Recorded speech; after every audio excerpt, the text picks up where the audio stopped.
사망보험금을 노리고 자신의 남편을 죽음에 이르게 한 뒤에 수사 도중 잠적한 인물이죠. 바로 이은혜 그리고 공범 조현수. 이 두 사람이 공개 수배된 지 13일째입니다. 하지만 아직까지 검거 소식은 들려오지 않고 있습니다. 이런 가운데 이은혜의 과거 행적이 또 속속 추가로 드러났습니다. 저희 채널A 취재진이 단독으로 포착한 내용인데요.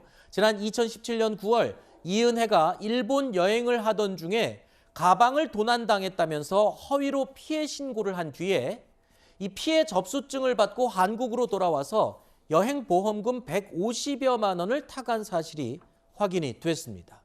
자, 그런데 이러한 수법 한두 번이 아니었습니다. 이런 식으로 보험금을 수령한 것, 그러니까 거짓으로 여행 도중 가방 잃어버렸다고 신고하고 받아간 게 5차례 정도 된다고요? 그렇습니다. 이게 채널A 단독 보도로 새로 알려진 사실인데 네. 이게 여행자 보험의 허점을 좀 노린 겁니다. 이 약관을 보면 만약에 해외에서 여행 시에 그 도둑질을 당한다거나 도난 사고를 당하게 되면 이게 증빙이 있으면 거기에 상응하는 어떤 비용을 보전을 해주게 되거든요, 보험사가. 그런데 이게 외국에서 있었던 범행이기 때문에 기본적으로 확인 자체가 제대로 되지 않습니다. 네. 그래서 이은혜도 이런 점을 노리고 2017년 9월에 일본 여행을 가서는 실제로 도난 사고가 없었음에도 경찰서에 가서 신고를 하고 증빙 서류를 보험사에 제출을 한 이후에 150만 원을 수령하기도 했고, 이러한 유사한 수법으로 무려 5차례에 걸쳐 드러난 것만 800만 원어치의 부담금을 수령했습니다. 아니 그런데 황당한 건 이 남편을 숨지게 한 이후에, 그러니까 남편이 숨진 이후에도 숨진 남편의 이름으로 이 또 물건 잃어버렸다고 하고 보험금 탄핵이 됐다면서요? 그렇습니다. 사실 일본 여행에서 그랬던 건데 이은혜의 좀 이해할 수 없는 행보가 여러 가지가 있는데, 실제로 혼인 이후에도 지금 내연남으로 지목되는 조현수와 마카오 여행을 가서 그때도 보험금을 수령하기도 했고요. 남편 이름으로 여행자 보험을 가입해서 일본 여행 중에 이거 도난을 당했다라고 해서 남편 이름으로 나온 135만 원을 본인이 법률상 부인이기 때문에 대신 수령한 이런 범행도 추가로 드러나게 됐습니다. 근데 상식적으로 이해가 안 되는 게 숨진 사람의 짐을 잃어버렸다고 허위 신고해서 돈을 또 받아갔다. 네.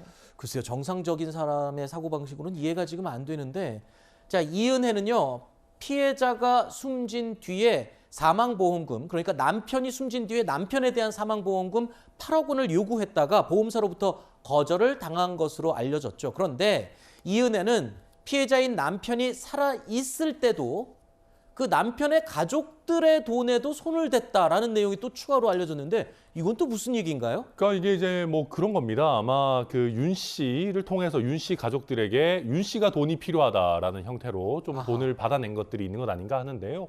지금 이제 총 규모는 2억 원 이상이라고 하고, 지금 이제 뭐 어찌 보면 특이한 하나는 윤 씨의 이제 가족 그 신용카드를 빌려가지고요. 어떤 주유소에 가서 주유소에서 500만 원을 결제합니다. 기름을 500만 원 낸다고요? 아니 우리가 이제 아무리 좋은 차라도 뭐 탱크가 아닌 이상 뭐 그럼요. 500만 원어치를 넣을 수는 없을 거 아니겠습니까? 이제 알고 보면 이게 주유소에서 카드깡을 한 겁니다.